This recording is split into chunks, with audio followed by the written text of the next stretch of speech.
Fitoret e Ukrajinës në fushë betejë të ndjekur nga mobilizimi ushtarak rus, aneksimi i territoreve, sulmet në vendbanimet e civilëve dhe kërcënimet bërthamore kanë futur luftën në një fazë të re, ndoshta edhe më të rrezikshme.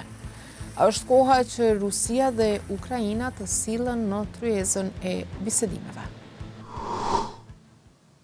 Shikues të nderuar, përshëndetje, mirë se vini në edicionin e ri të ekspozes magazinës së përjavshme e televizive të Radios Evropa e Lirë. Unë jam Valona Tela.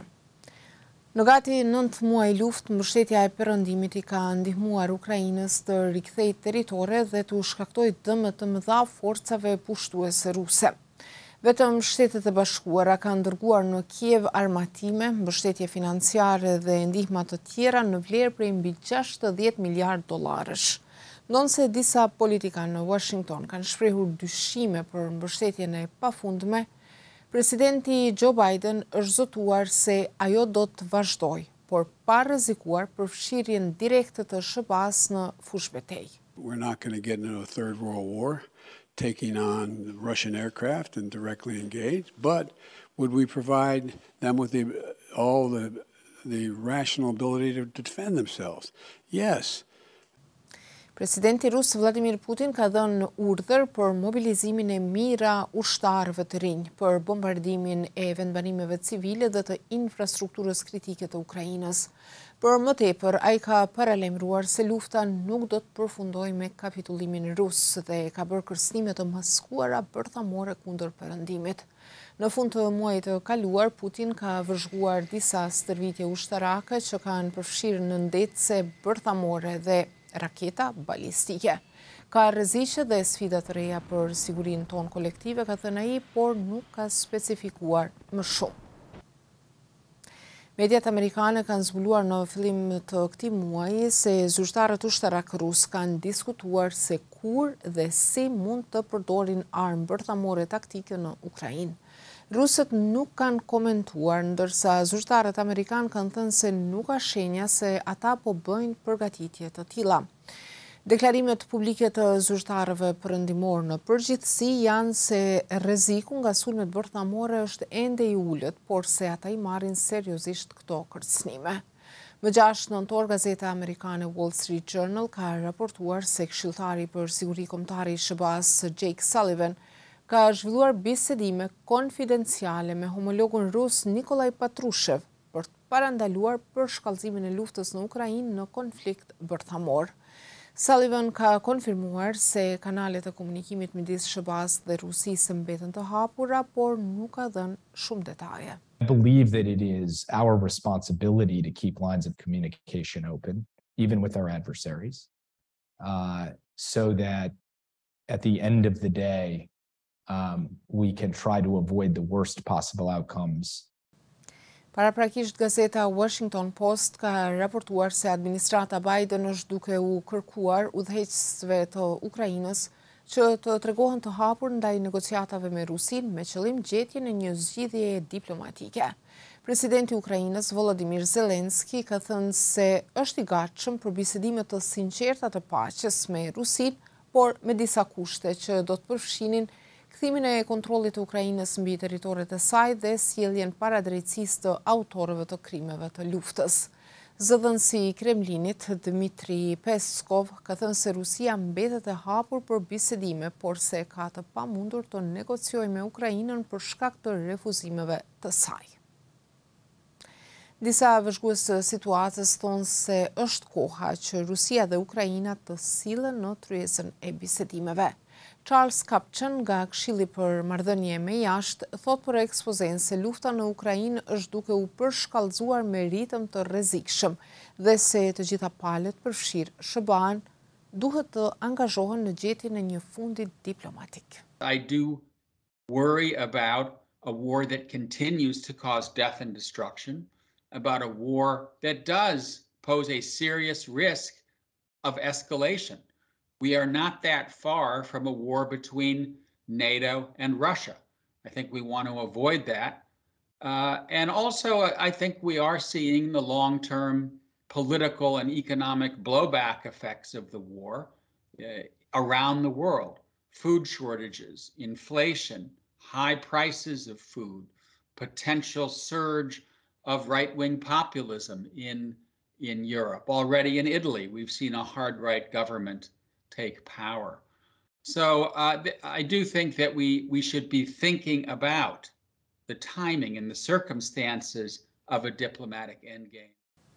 Në Ukrainë, pavarësisht bombardimeve gati të përditshme, disponimi është ndryshe. Një sondazh i opinionit i bërë në fund të tetorit nga Instituti Ndërkombëtar i Sociologjisë në Kiev ka treguar se 86% e ukrainasve të anketuar mendojnë se vendi i tyre duhet të vazhdojë të luftojë dhe jo të bisedojë me Rusinë. Sipas sondazhit, vetëm 1 në 10 ukrainas mendon se palët ndërluftuese duhet i fillojnë bisedimet, edhe nëse paqja nënkupton koncesione teritoriale. Kapçën nga Këshilli për Marrëdhënie me Jashtë thotë se tash për tash as Ukraina, as Rusia nuk janë të gatshme për bisedime për shkak të sukseseve që mendojnë se mund t'i arrijë në fushë betejë, por sipas tij situata mund të ndryshojë së shpejti. Well, usually you see a move from the battlefield to the negotiating table when the sides are exhausted or when there is a stalemate or when there's a view that not much more progress can be made by fighting. We're not there yet, but it's conceivable that as winter sets in, the sides may say the lines are now fairly static. It's difficult to fight given the snow and the cold. Maybe we should explore a ceasefire. Muajin e kaluar 30 ligjvënës demokratë të Dhomës së Përfaqësuesve i kanë dërguar një letër presidentit amerikan Biden, duke i bërë thirrje që të ndryshojë strategjinë e tij ndaj luftës në Ukrainë dhe të kërkojë negociata direkte me Rusinë. Letra megjithatë është tërhequr pak ditë më vonë për shkak të kritikave të furishme që ka shkaktuar në mesin e kolegëve të tyre. Presidenti amerikan Joe Biden ka thënë se çështja e negociatave me Rusinë varet nga vetë Ukraina. Ai ka thënë se SHBA-ja nuk do t'u tregojë ukrainasve se çfarë duhet të bëjnë. And that's up to the Ukrainians. Nothing about Ukraine without Ukraine. Leo Michel, ish drejtori i politikave të NATO-s në Pentagon, e vlerëson këtë qëndrim. Duke folur për ekspozen, Michel, tani bashkëpunëtori i Këshillit Atlantik, thotë se lufta duhet të përfundojë me negociata, por se kohën dhe kushtet për to duhet t'i caktojë Ukraina si viktimë e një agresioni të paprovokuar dhe të paligjshëm. I really don't think that we're at the stage where the US is somehow trying to force Ukraine to make concessions or to enter into negotiations that Ukraine is not prepared to do. Because for them, this war is an existential conflict. And until those two parties decide that, yeah, it's time to open negotiations, I really don't think that the US is going to be actively trying to push the Ukrainians somehow to make concessions in order to get negotiations started. I pyetur se kur do të mund të uleshin palët në tryezën e bisedimeve ose çfarë do t'i çonte ato aty, Michel thotë se nuk mund të flasë për afate kohore. And war is unpredictable. I can only observe that just when I've listened to statements by the Russian president, he seems very committed to the Russians are using a lot of long-distance strikes with drones, with aircraft, with missiles, mainly with missiles and with drones, to continue to wreak a lot of damage and a lot of casualties in Ukraine. And it's tragic to watch. Me sa duket të dyja palët po përpiqen të përfitojnë sa më shumë në terren për të qenë në gjendje të diktojnë kushtet e bisedimeve. Morali i forcave ukrainase është rritur sërish këtë javë kur Rusia ka urdhëruar forcat e saj të tërhiqen nga qyteti jugor i Hersonit. Sipas disa vëzhguesve, Putin po ashtu llogarit se perëndimi nën presionin e inflacionit, çmimeve të larta të energjisë dhe jo stabilitetit të brendshëm mund të humbas vullnetin për të vazhduar mbështetjen e Ukrainës në nivelet aktuale. Rusia dhe Ukraina kanë zhvilluar disa runde bisedimesh në javët e para të luftës, por ato janë ndërprerë dhe palët kanë akuzuar njëra tjetrën për mungesë serioziteti. Sipas një hulumtimi që ka bërë Universiteti Uppsala në Suedi, vetëm 39 nga 288 konfliktet që kanë ndodhur në periudhën 1946-2005 kanë përfunduar me marrëveshje për paqe. Të tjerat kanë marrë fund me fitoren e njerëz palë ose me përfundimin e luftimeve pa marrëveshje paqe ose pa fitore.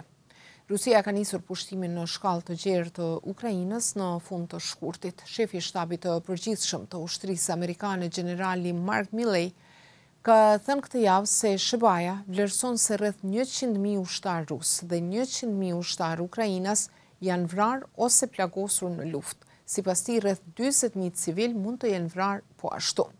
Generali Milley, i cili shërben si këshilltari më i lartë ushtarak i presidentit Biden, ka thënë se shkalla e viktimave mund të bindë Moskën dhe Kievin që të negociojnë gjatë muajve të ardhshëm të dimrit, ku luftimet ka gjasa të ngadalsohen për shkak të ftohtit.